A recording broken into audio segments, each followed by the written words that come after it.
I don't want to name any names, but I was listening to a particular pinball podcast who, if you listen to my story, I'm sure all of you will be able to tell who I am talking about by the time I am done.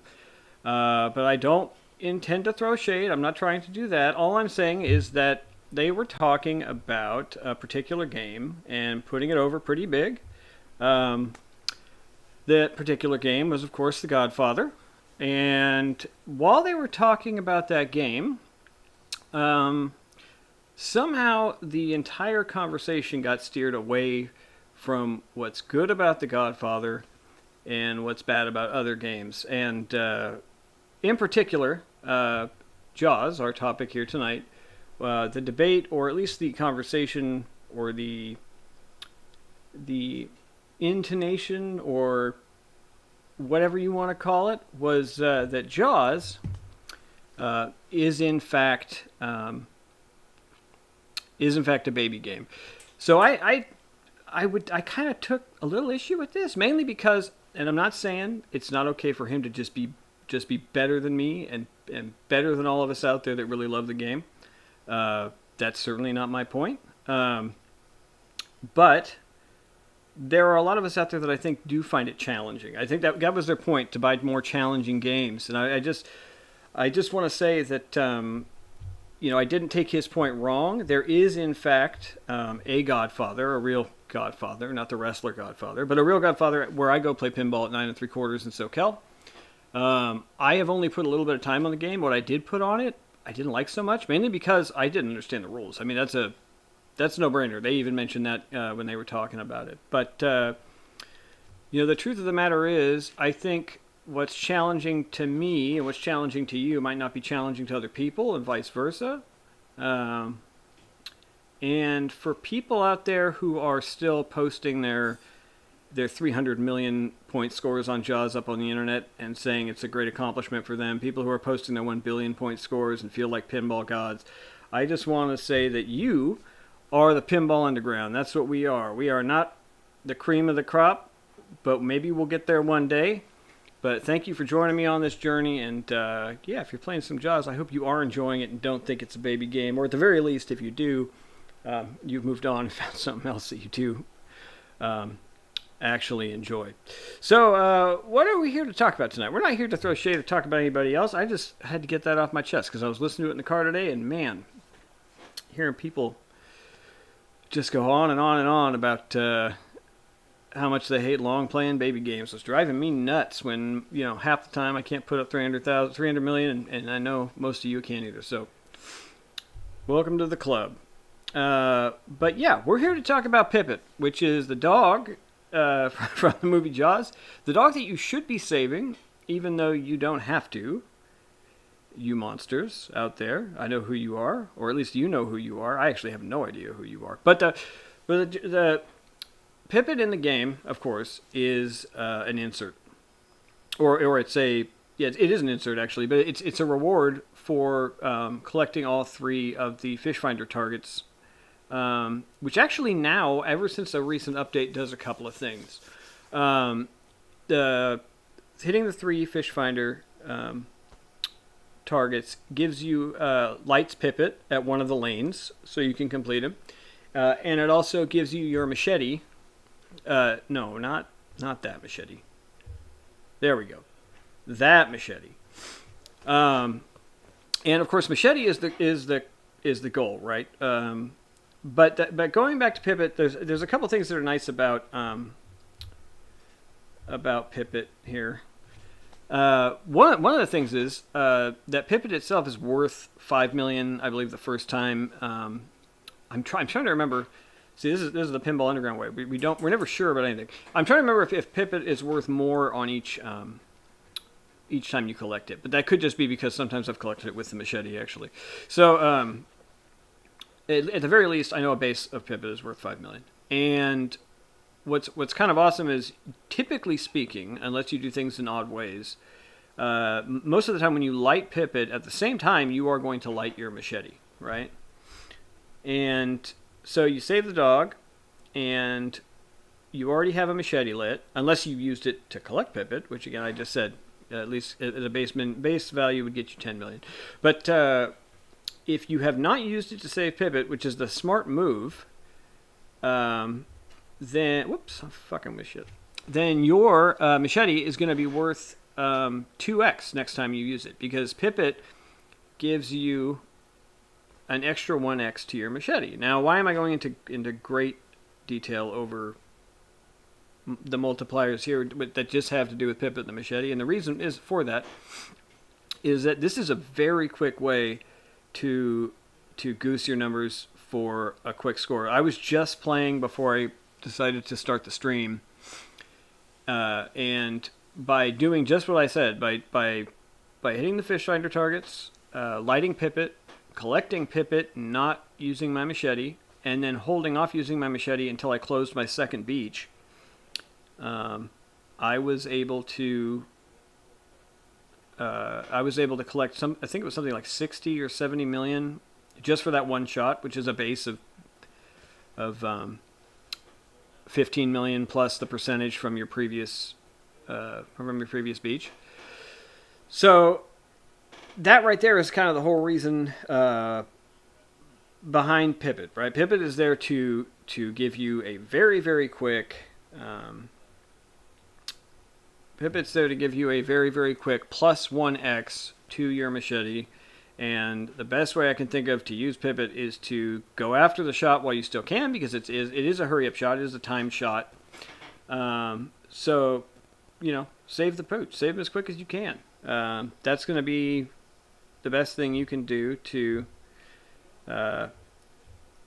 make sure that you get not only the points that are available from Pippet, but also so you can get the plus 1x on your Machete. The other thing about Machete that we need to talk about, not that Machete, the other Machete that we need to talk about is a thing about Machete we need to talk about is just what I was talking about before, which is closing the beaches. So the beach close hurry-ups.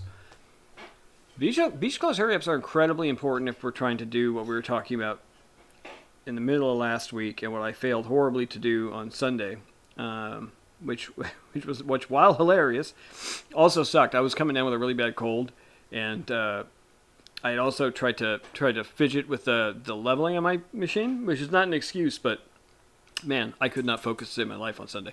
But anyways, what we're trying to do in order to break 1 billion, one of the quickest ways to do it is to close. I mentioned this in the previous video, to close all the beaches. If you can incorporate, you don't even have to complete modes to goose the Machete for extra numbers. If you just use the Pippet and the Machete for a 2x and you start closing beaches, and your scores are all upwards of 30, then 60, or 70, depending on how quickly you close the beach, then double that. By the time you close all 5 beaches, you will be well on your way to 1 billion. You'll be at least 700 million. Or thereabouts. And if you have the extra modes completed, you can already see when you are times 4, times 5, that's how you're going to see really, really big points. So I think that's a really easy way to just kind of put all that stuff in the background, so that when you are trying to get big numbers really, really quick, you're not actively thinking about, oh my God, what do I have to do to make sure that I close the beach on time? You can actually let a beach closer run like half the way down if it's like your third or fourth. And if you take the time to go back through one of the in lanes where you have your Machete, especially if it's at least 2x, you are going to be incredibly happy that you did. Because if your goal is for big points, then, a lot of the stuff I'm telling you is super, super basic. But I do think that the one thing I'm illustrating here that I don't think I've talked about a lot is just how you can make a lot of the modes that will, one, if you're trying to get to 1 billion, the modes are going to slow you down. They are unique, and they are uniquely challenging. So unless you are incredibly good at particular modes, I would just avoid all of them. I've gotten to Jaws Multi-Ball 3 after selling all my gear and gotten, I think it was 1.45 billion without starting a single mode.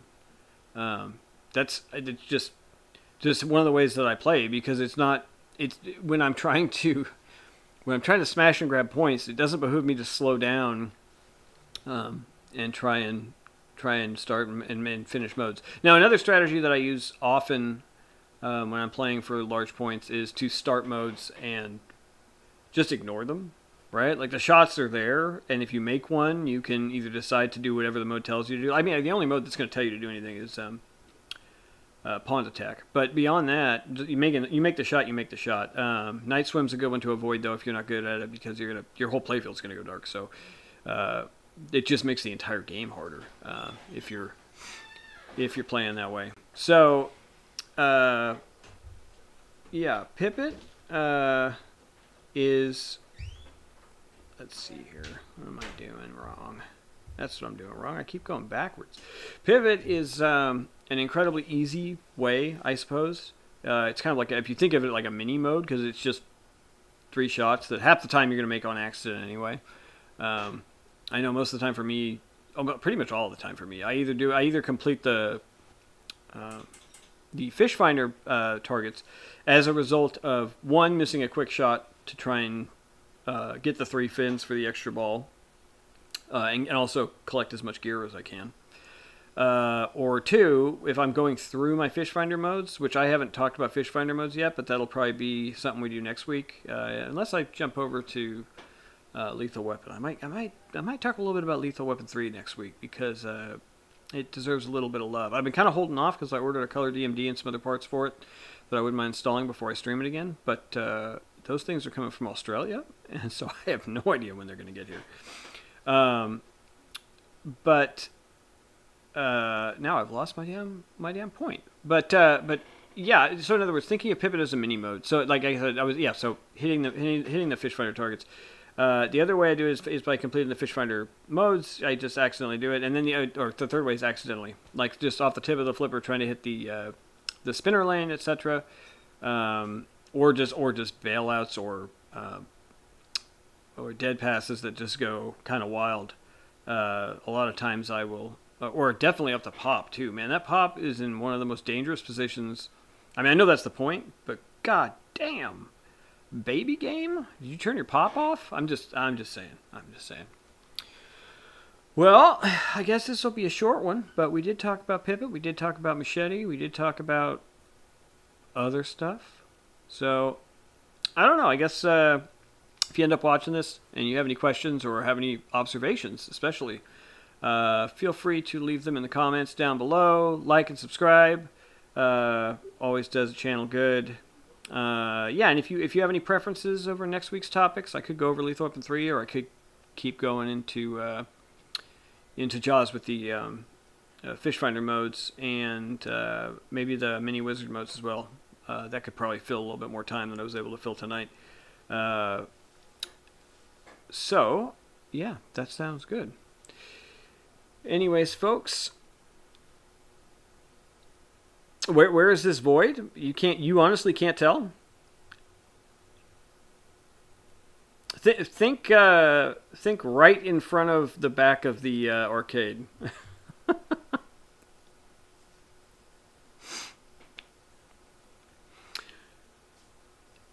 But yeah, so if you have a preference for which pinball you want me to play next week, leave it in the comments down below. Like and subscribe. Like I said, always do our channel good. Yeah, it's the back of the arcade, and it goes up and down. Not the front of the arcade, the back. Yeah. It works for what I need it to.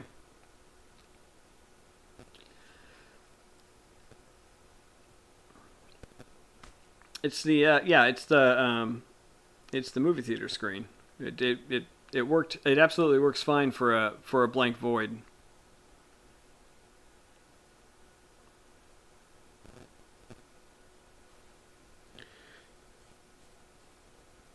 Yeah, the magic screen. It works perfectly, doesn't it? I thought it does good with the light and everything. This was one of the more professional displays you're going to get out of this fucking channel until I have time to spin my wheels and learn some stuff. John would be so proud. Yeah. I don't know about that, but I think his Void set producers probably would be. I figured this would just be the simplest way to do it without screwing everything up lights wise. Oh yeah, I'm gonna be hearing about that all week. All right, folks. Well, I guess it's about that time since no one's here to ask any questions, and you guys can check this out later. This is Lawrence Adams from the Midlife Arcade saying, may all your scores be high, and may all your balls be extra. See you next time.